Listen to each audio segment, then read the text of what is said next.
Hey, it's Bill, and you're tuned into the Pennsylvania Rock Show, featuring the best unsigned rock and metal that Pennsylvania has to offer, right here on PARockShow.com, MegaRockRadio.net, and 107.1 FM KFGD, St. Louis, Missouri. Roo Radio on the beaches of San Diego, California. It's rootooradio.com, xrpradio.co.uk in the Highlands of Scotland, oldiesxl.com in Philadelphia, Pennsylvania, and buildscene.com/radio.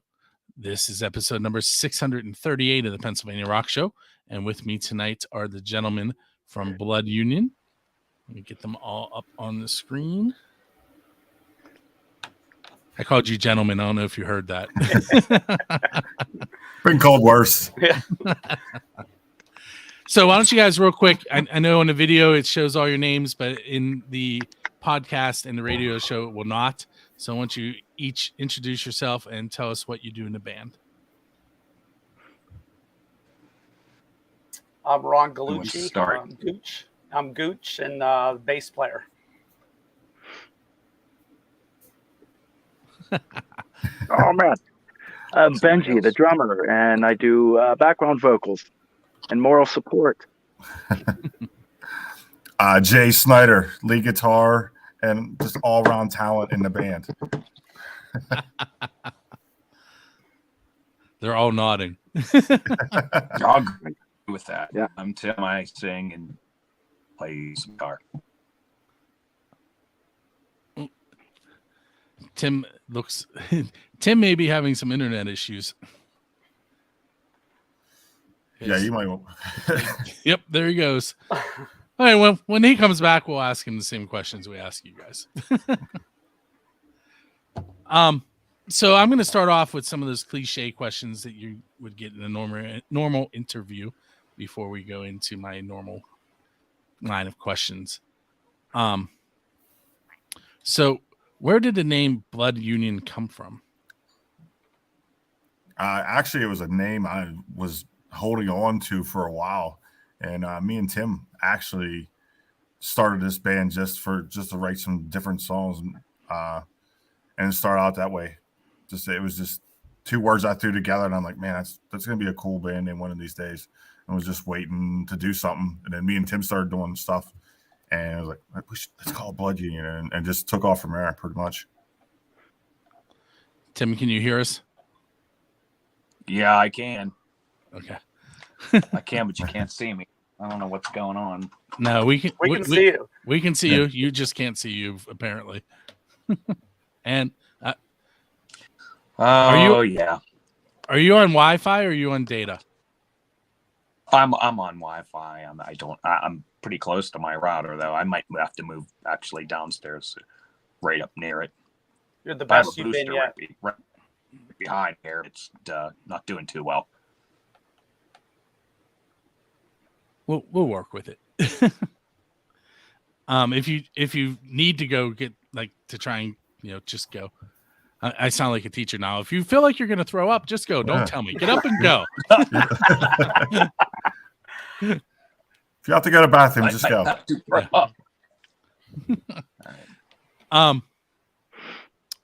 So how did you you said that you and Tim kind of started writing together. How did Benji and Ron end up in the band? Actually, Blood Union has went through a lot of personnel changes, just trying to find the right guys.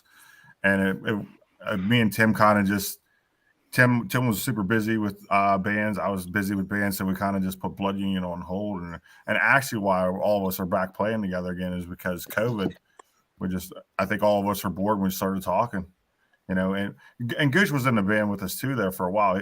He was like the second to last guy that we knew we needed. And then looking for a drummer, Tim was like, hey, let's get Benji in. I'm like, yeah, let's do it. And then once COVID hit, we just got together and just wrote a couple songs, and now it's been taken off really, really, really good, really quick too. Yeah, if you listen to the Blood Union songs, there's three songs from that were recorded back in 2014, 2015 Yeah. Wicked, What You Lost. What You Lost, And and they were Killing older Me. songs with a different drummer. Since the World Apart on, that's been us four. You guys, are you all in the Johnstown area? Yeah, give or take. We're all around that area. I drive through there and stop at Sheets every once in a while. Which Sheets? We have about 20 of them. All right, so there's the one near why am I blanking on the name of the field? The baseball stadium. Point Stadium. Johnstown. Yeah. And then that's downtown. We're up in the mountains. We live up on the hillsides. Well, see, I'm going through there on my way to my brother's house. He lives in completely blanked on it. He lives in Zion, but that's not his address. It's Bellefonte. Oh, that's Okay. that's up outside of State College area. Yeah. But yeah, that one, and then wow, I can't think of where. I can see it because they all look, but I can't give you a. Probably in Evansburg, you probably stop at one. Well, we do stop there too sometimes, but it depends on who's with me, and if the kids are with me, we stop a lot more often than we do if it's just me. But anyway, let's shift into my oddball questions. This is the second time I'm asking this question. First time was last episode. If you could sit down to dinner with any 4 people in the history of the world, who would you invite to eat with you?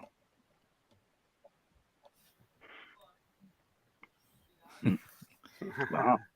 Should we each give you one or what? You can Or each give me 4. 4 if you can come up with 4. Dead or alive? See, normally I ask my DeLorean question. You're going to get a DeLorean later. You can use it. That's a tough one. That's a tough one. My choice would be Mr. Diamond David Lee Roth. That would be my choice if I could sit down and have dinner with somebody, because I know it'd be a hell of a lot of fun. Yeah. Yeah, I'd say Slash would be mine. I'm going to throw you for a loop. I'd probably have to say Freddie Mercury. I'm a huge Queen fan. I do see it now. Yeah. Is that your sheets or no? It's my boxers. How about them? Me? Oh, I don't know. I'd do some oddball stuff. I'd probably be like, like Gandhi and like Elvis and Ally Schickelgruber, if you know who that is. Probably not. Political people. Somebody from today. Oh my goodness.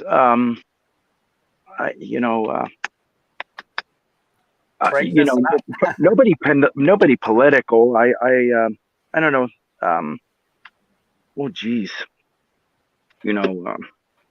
I don't know. Somebody that's like very unilateral, like peaceful, kind of like has a good way to like, phrase things. Somebody that's makes sense. Ringo Starr. How about that? That'd be cool. Maybe an old Beatle, Paul McCartney. Maybe that would be neat.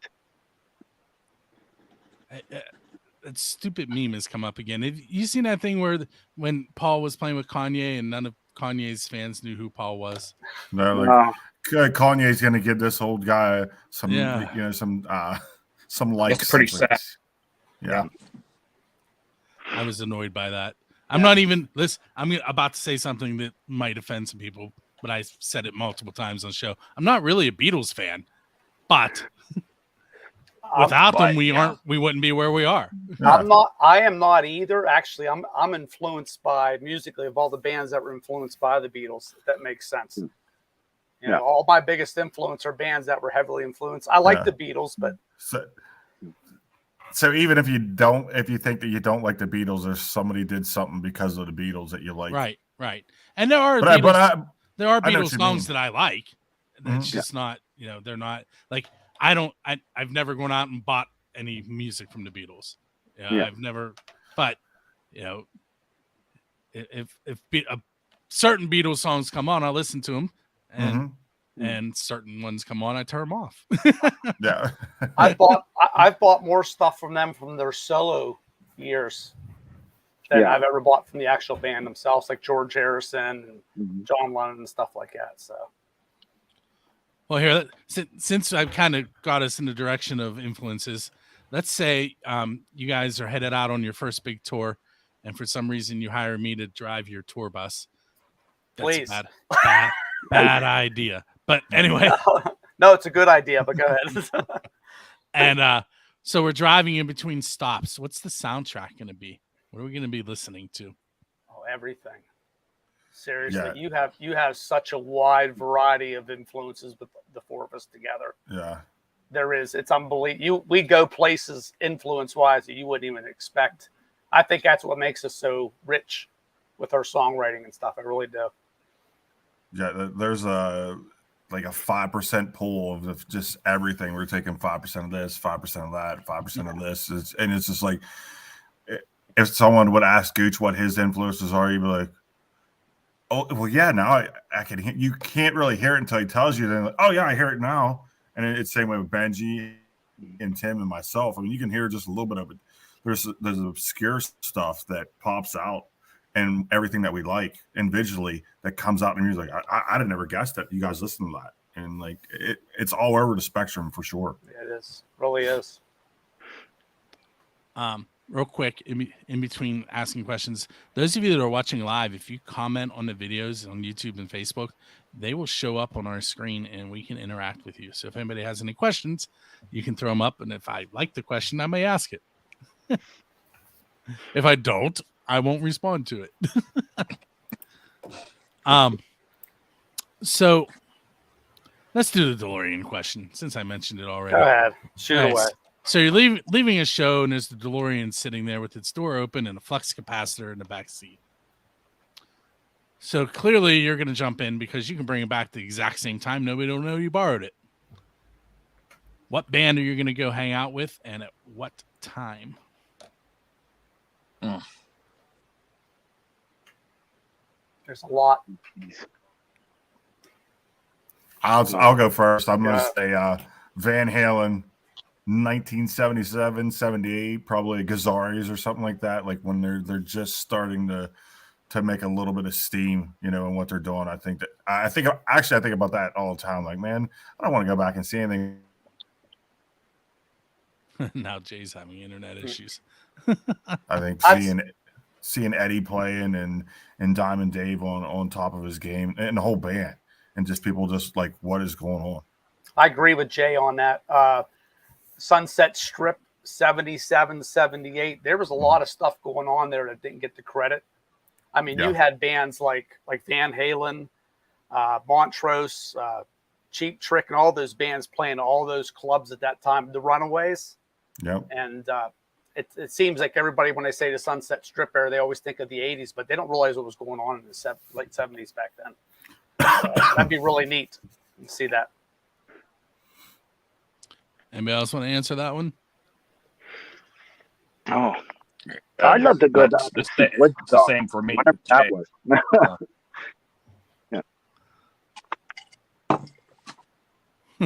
Or AC/DC when they first started in Australia, that'd be cool.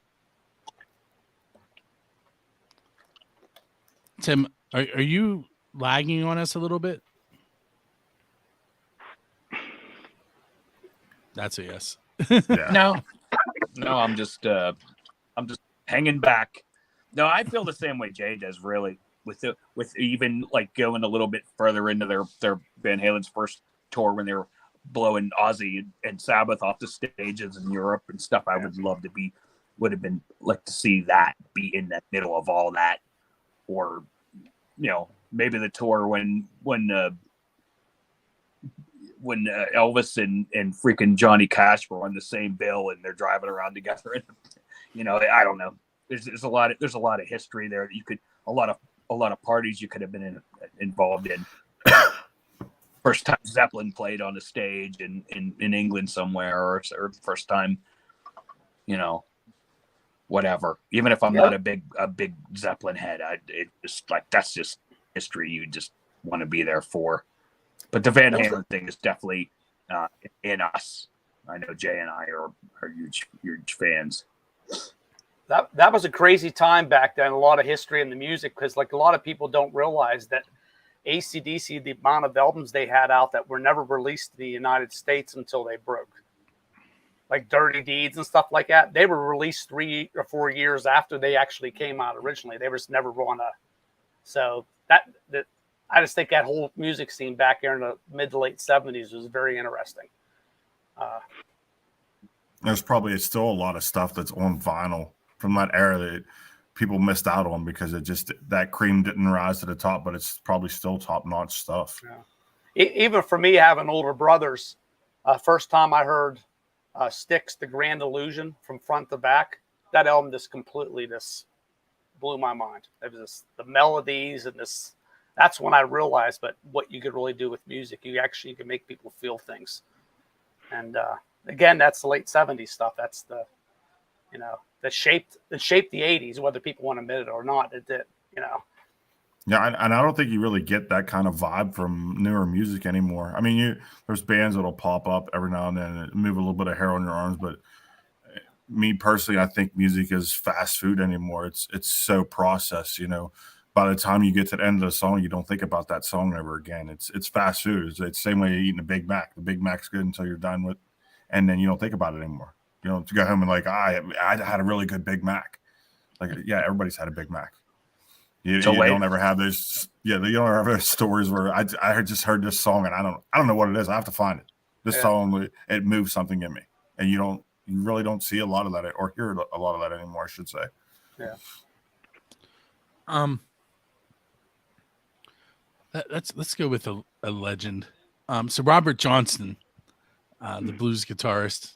See some. I figured you guys. Yeah. Sometimes I bring him up and people are like, "Who?" Who?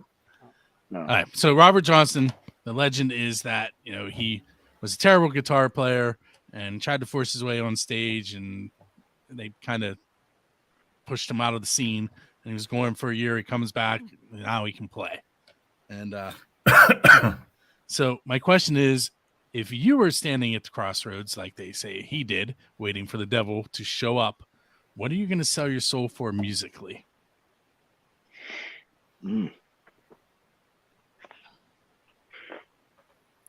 Wow. To write a song that I'd hear 30 years later still being played on the radio. That's always been mine. You're in the right area for that. I know. That is true. Yeah. Yeah, Down Boys from Warrant. This was number 1 on our local radio station here 2 weeks ago. So, no. Anybody else? I'd say just so I could play any instrument you handed to me, I could play. That would be my my crossroads deal. Yeah. Nice. That's a lot to think about. What do you think, Ben? Oh, geez. Yeah, I guess on that same lines, this is like kind of like an odd thing, but yeah, everybody would think about it. Kind of like what Gooch said, have that staying power. If you could write one song that no matter what the genre was, whether people accepted it or not, maybe it would like kind of unify people. They would find a common thread to it and say, wow, yeah, that like Journey's Don't Stop Believing. That's just like a really good message that everybody can identify with, and then you could keep doing that over and over again and be like you said, stay viable and not that you want to say to be remembered, but still kind of prevalent in people's minds, I guess. And stay fresh. Always stay fresh, musically. That might be a good thing. So, what's a song that you didn't write that you wish you would have written? Since you guys are, you like laid that one up for me. Didn't write. Go ahead, Tim. You start this one off. He's gonna say Yankee It's Rose like, or something. not it. Not it. No, gee. Oh, geez, I wouldn't. Yeah, that's a good question. Good question. There's so many songs. There's so many. I don't know. It's all going to come off cheesy. I would think. I'm thinking of all the ballads that made all that money, and I'm like, no. But then if I say something like that, then I'm thinking of leaving out so many other great pieces of music that are,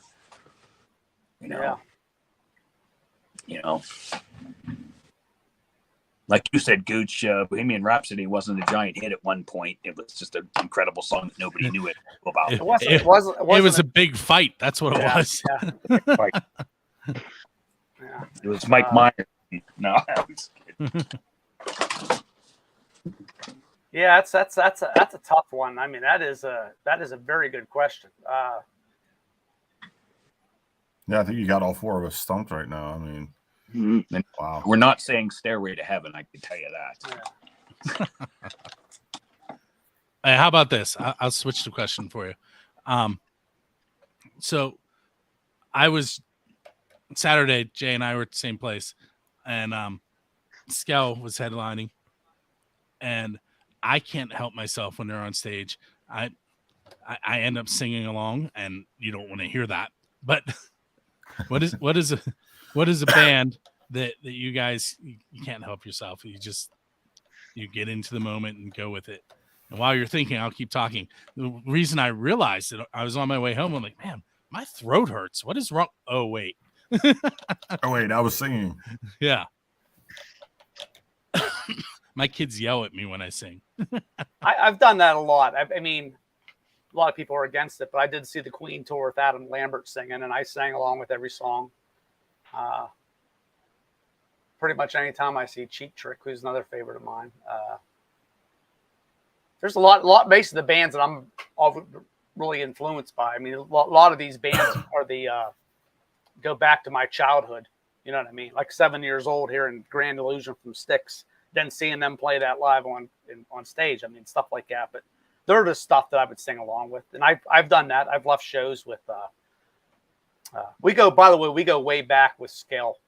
Me, Benji, and Tim do. I mean, back Inside Out days, we've known them when they were Whiskey High, so we know those guys well. So I made a big mistake mentioning Whiskey High. So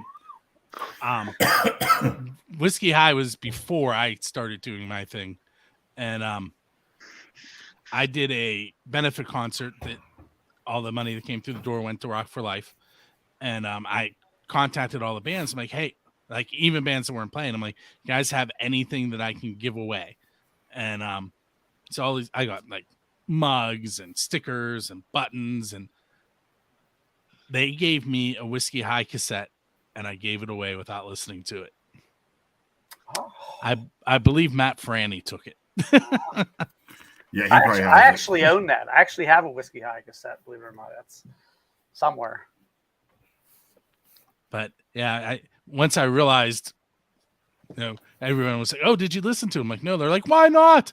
I was like, "Oh no." So I don't have a cassette player. So to this day, I still haven't heard it. I bet I could ask Mikey and get one. You probably find it on YouTube. I bet. I know some of Triple X's stuff and stuff. Those bands like that, their stuff's on YouTube now. So this kind of plays into Saturday. So Scow had various singers come up on stage. If this is the official Build a Scene question, by the way, who's your Dave Grohl? And by that, I mean, what band do you want to go up on stage with and play one of their original songs? Because Dave brings people up with the Foo Fighters all the time. That's another tough one. I mean, Anyone? yeah. Wow. Yeah, wow. He's really hitting these, huh? It's like, could you ask those cliche questions again? How about Blood Union? I'd go up on stage and play a song with Blood Union. No, but I think that's the way I look at it too. I mean, yeah, I don't know if I honestly would want to go up on stage and play with somebody like that. I'd rather kind of do my own thing. Does that make sense? I'd rather watch them play their stuff than me go up there and destroy them. You know what I mean? I mean, it'd be great to go up and play a Rush song, but I would fail at that. But it's covering Geddy Lee's bass lines. But yeah, that's a very tough question. I would rather listen to Queen play a song than me go up there and play it with them. If that makes sense. No, that's a cop out answer. It is. No, that's a good answer. I'd want to be on stage with Guns N' Roses and do like My Michelle or something and just be standing by Slash and just watching him play and me messing up all my parts. You know. Yeah. I'm gonna default to Diamond Dave, getting to sing one for him, or getting to sing one for one of my other faves, Tom Kiefer from Cinderella. We played with him twice, and I could do his voice really well. I'd like him to say, "Hey Tim, go ahead and take one for me. Let me do this." Tim could walk up on stage and step in for Tom Kiefer for a song or two. No doubt. There's no doubt about that. Nice. Benji, what about you, buddy? There's so many that I would like. I'm such a big fan of Troy Luccketta, so I would say Tesla. Oh yeah, Tesla. Yeah. I love Tesla. Probably them. That'd be a cool. What about Steve Vai, Benji? You could sit in for. Oh, I know, but I didn't want to say that. I did not want to say that. I probably have about 7 songs I'd love to play with Steve Vai, but at least 7. The lucky number 7. Yeah, that'd be great. Hey, so here's where I put all of you on the spot at the same time with one question. I can. Okay. Oh no, wait. All right, so me and bands, embarrassing things happen from time to time. I want to know about something embarrassing that happened on stage, but you can't tell me something you did. You have to pick someone else in your band and tell me how they embarrassed you. Wow.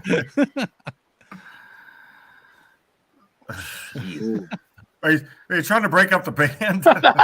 Listen, I did this with Fist Fight in the parking lot, which was Abby from the X and Chris Ruane and all of them.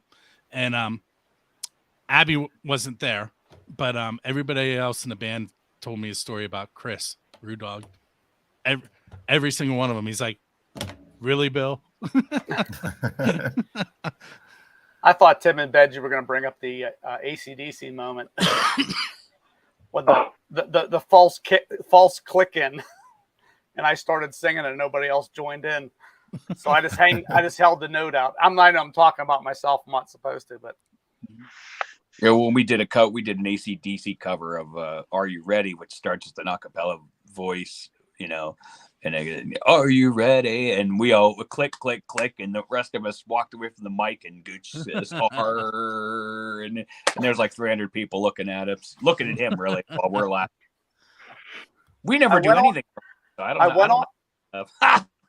went on to the next syllable. I was like, "Are you looking around?" And nobody joined in. So I was like, "Oh." I don't think in Blood Union we've had that, what moment where we haven't. I'm trying to think. It's funny that you use that term because I've had bands tell me about like band members having that exact problem. Well, you know what? Literally having that problem on stage. We are 100% live, harmonies and all. And so if something happens on stage, we can usually regroup pretty quickly with eye contact. That's one thing that's great about this band. I mean, we're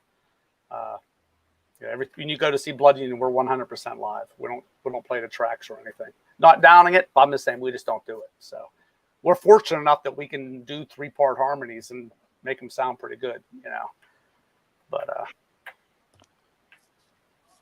So that didn't work. So I have to ask another You question. just jinxed us though, because now we're gonna fall into each other. Something's gonna happen. Trip, do something. Fall off the stage. So that didn't work. So now I have to put you on the spot in a different way. All right. Good.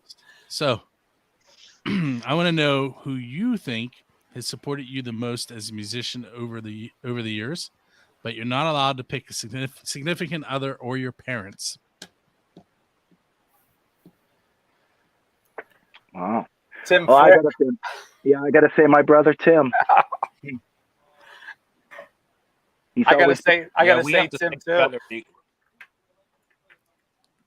Yep. Jay, do you want to go with me on this one too? No.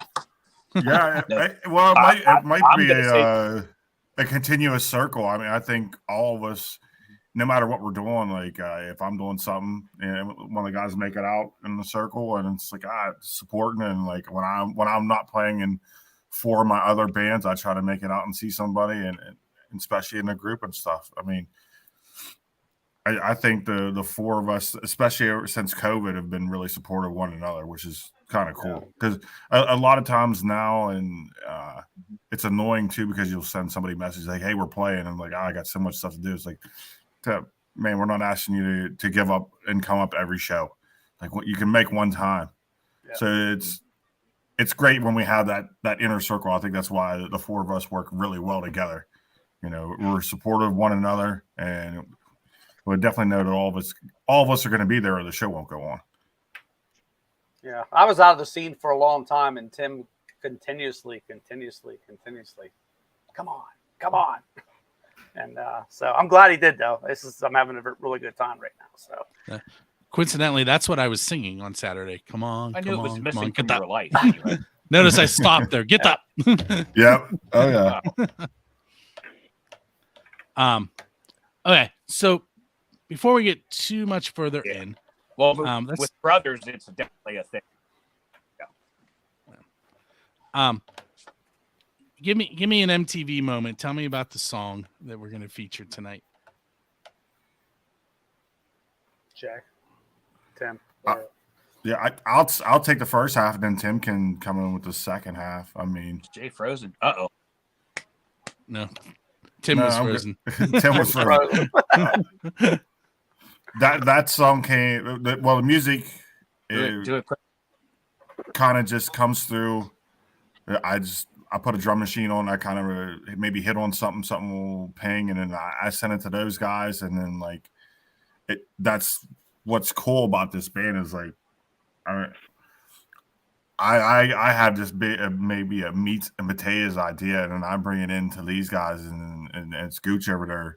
Hey, just do that, change this, put this there, and Benji's back here just throwing down a drum beat that you couldn't never program and sound better. And then Tim just is standing in the corner, and you can just see him working something, and he comes right up into the mic, and even if he's just mumbling something, he has the melody line there and the cadence and everything. And then sometimes I step back at practice, and I'm like, and I hear what's coming out of the monitors and hear what's going on in the room. Like, that just started with me recording a couple bits and pieces of an idea and sending it to those guys, and just come in, and Tim's lyrics were always great.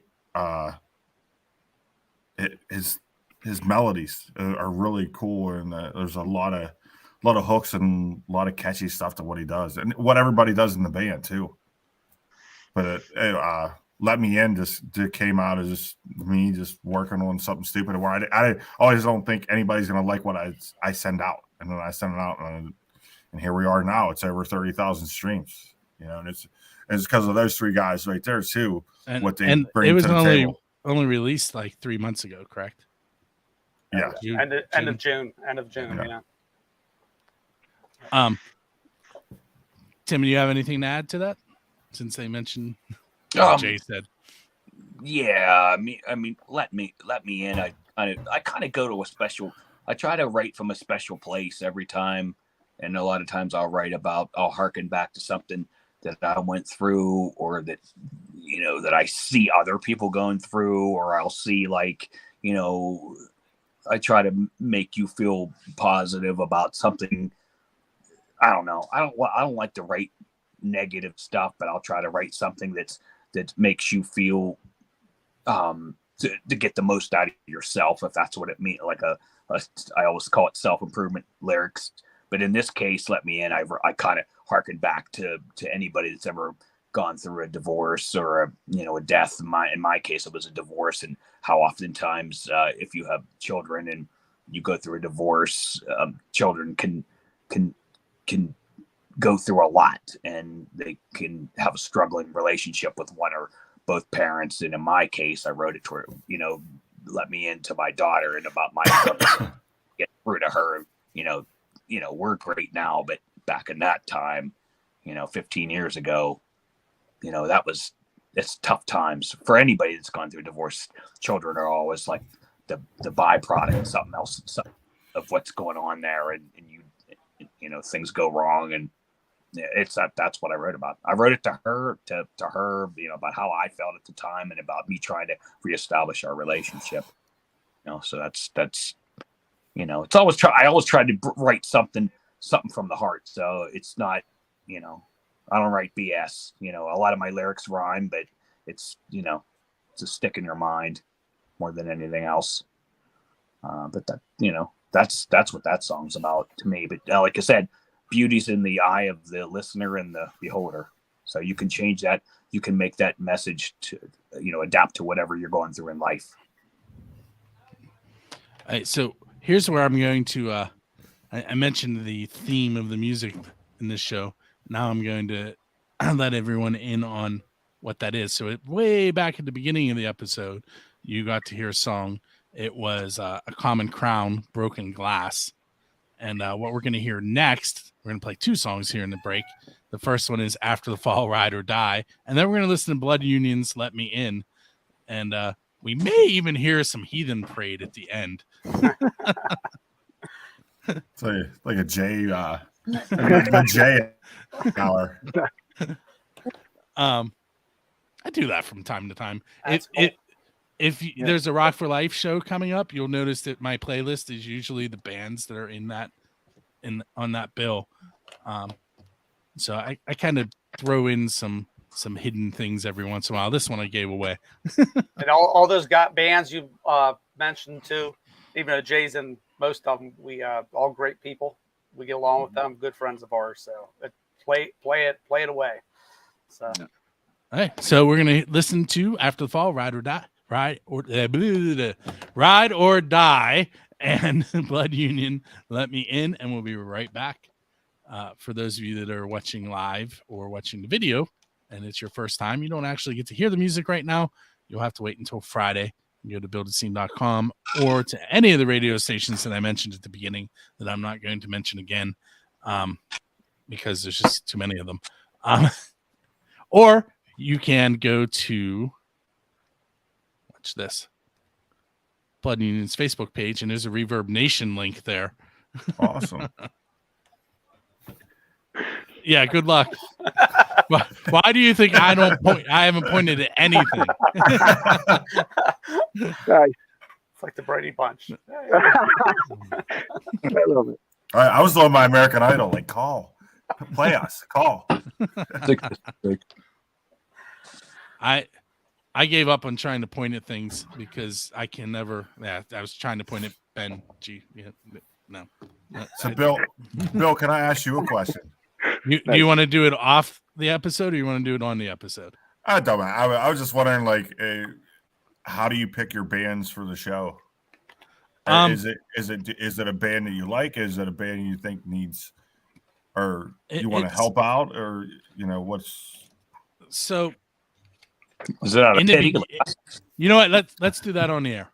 Okay. Nice.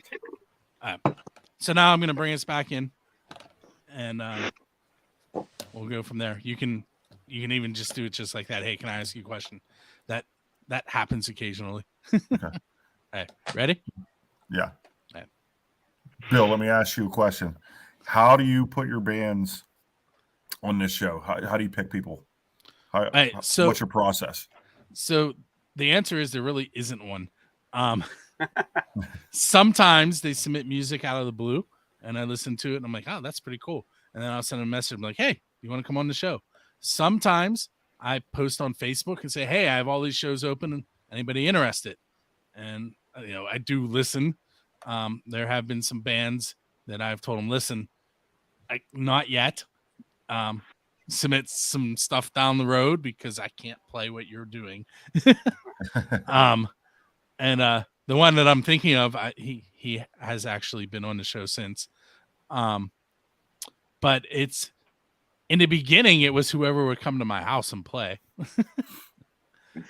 But really what happened with you guys was I was looking to book and I was like, Jay's in a bunch of bands. And I went, let's see, which one do I want to talk to?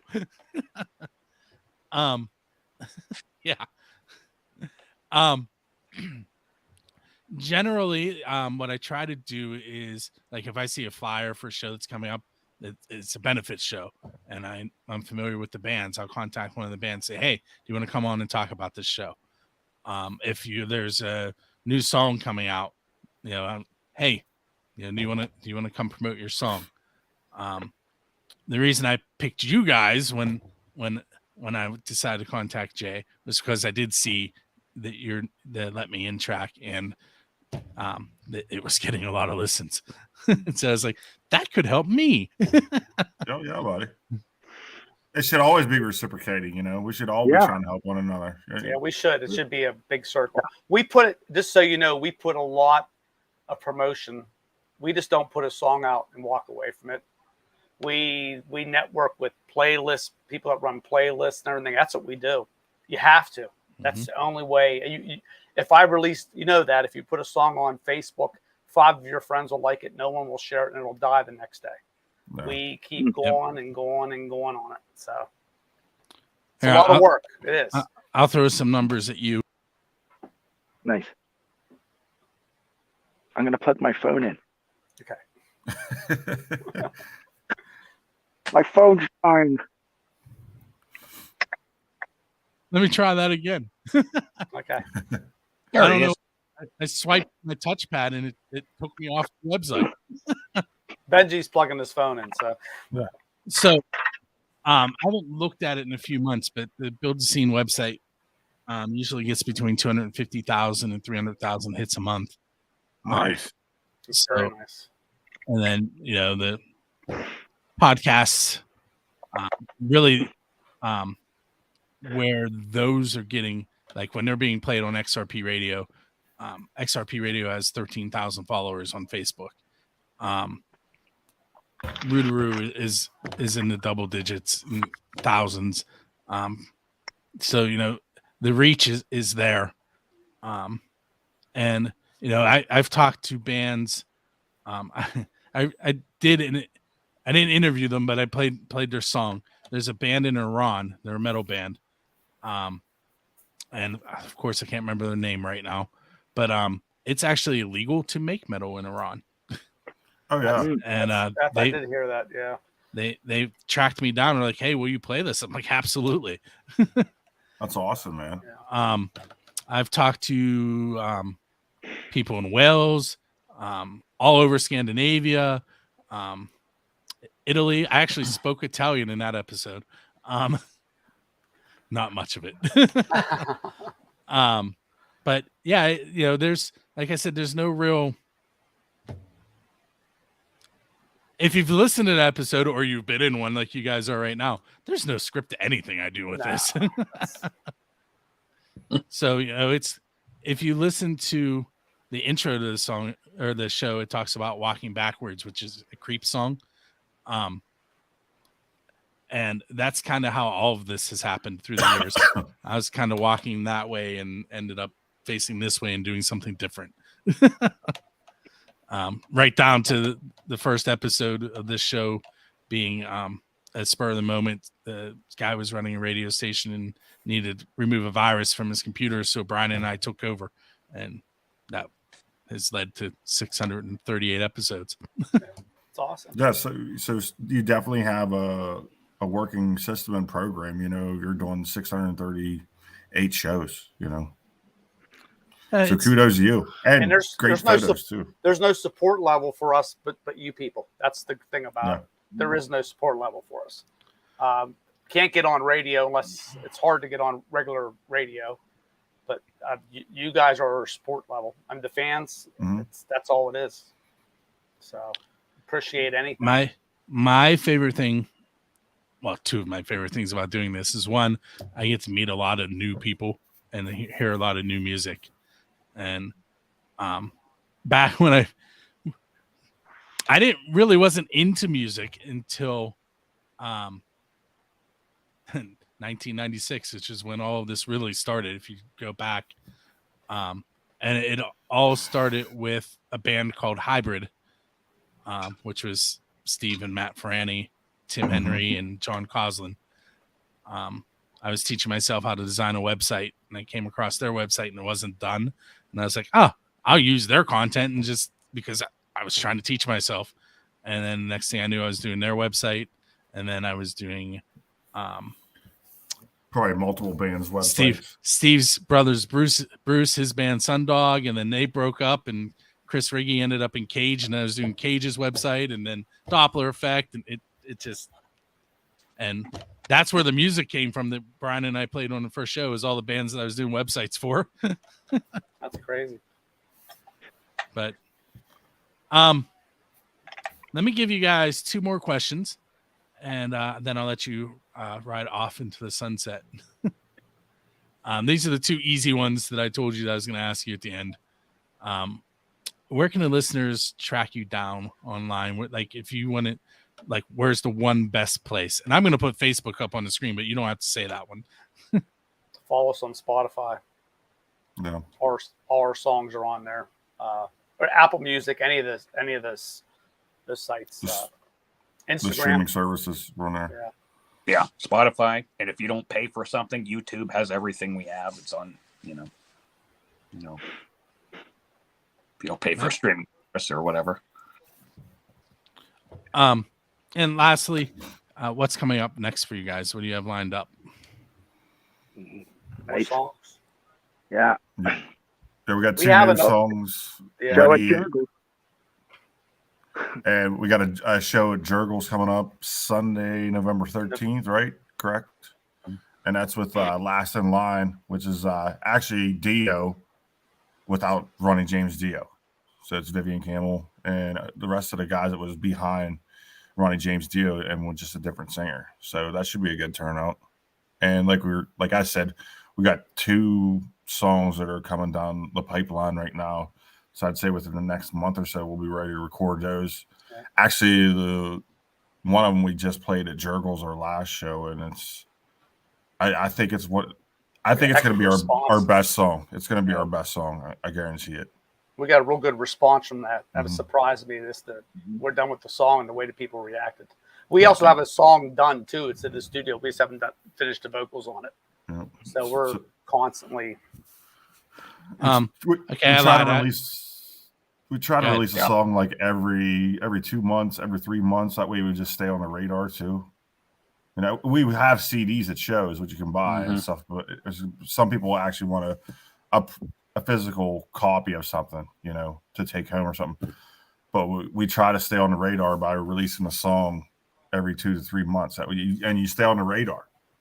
Some people just release a whole album, and then everybody's attention span's measured in nanoseconds. So they just click, click, click, click, and it goes to the back of the card, and they throw another album in. So if you just give them a little bit to chew on every couple of months, you stay in their mind for sure. I have a 6 CD changer in my car right now. There are 4 local bands and 2 Kiss CDs. Nice. What Kiss CDs? I think I have Double Platinum and Live in there right now. Nice. Oh. I love Double Platinum. But the 2 of the 4 local bands currently are Black Ridge, but they rotate. My daughter has recently gotten into Black Ridge, and really good, really talented band. Wow. Yeah, I've only caught a little bit of them, but from what I've seen, they're a fantastic band. I mean, there's no doubt about it. Yeah, my kids are. My son is 14, and my twin daughters are 12. Yeah, 12, and they just turned 12. And they really they know what I do, and they're all into music, just not generally what I listen to. They all play instruments, they all sing. They're in choir and musical and community bands, and music is a big thing in this house. But my daughter, one day I was playing Blackridge, and she's like, "Who is this?" So she's seen Blackridge play about 3 times now. She's Nice. also seen Doug Carnahan play 3 times acoustic. She's seen Doppler Effect, and she's seen Borstal Boys. So she got to come see Blood Union next. That's Yeah, break it out. come somewhere close. She doesn't make it too late into the night. I'm sure we'll have something coming up. Yeah, but the Jurgles showed November 13th, opening for Last in Line. And because everybody plays in so many multiple different projects, we're limited, but we pick the best shows and try to do them. That's what we do, there's a lot of schedule conflicts, but we have the days open, we'll play them. And, our main goal is every show we play is let's do the best job we can and walk out of there with new fans. That's just how we look at it. So, All right, so I told you I was only asking you those 2 questions, but I have one more. I lied. Where do you guys record at? Tonic Studios in McKeesport. Tonic, yeah. Yep. Yeah. I think Doug. With who? Doug Casper. Doug Casper, yeah. Is Lee Caruso there too? I think maybe. Yes. Tonic. Yeah. Yeah. I need to get in touch with him again. It's been a while since I talked to him. But anyway, Nice. It was awesome having you guys on. Thanks for hanging out with me. Yeah, thanks for having us. Yeah, thanks for having us. Thanks. And what we're going to do now is we're going to play some more of the best unsigned rock and metal that Pennsylvania has to offer. Probably going to be Heathen Parade. Nice. It's not, I don't have the music physically here yet. That's why I said probably. But and then when you hear John American Hill Jack Lane tell you how to subscribe, where to listen, and all the things he's going to say, you'll know that it is the end of the show. When that happens, that doesn't mean that you should tune out of the station you're listening to. You never know. You might find another awesome unsigned and independent band to check out. So with that said, make sure you check us out every Friday at buildatscene.com for the Pennsylvania Rock Show. 1st and 15th for 3 questions and a song. And Friendly Fire, you're just going to keep an eye out for, because we do not have a set schedule for that one being live. Generally, John and I are usually out taking photos, and we have kids, so its schedule isn't very set in stone for that one.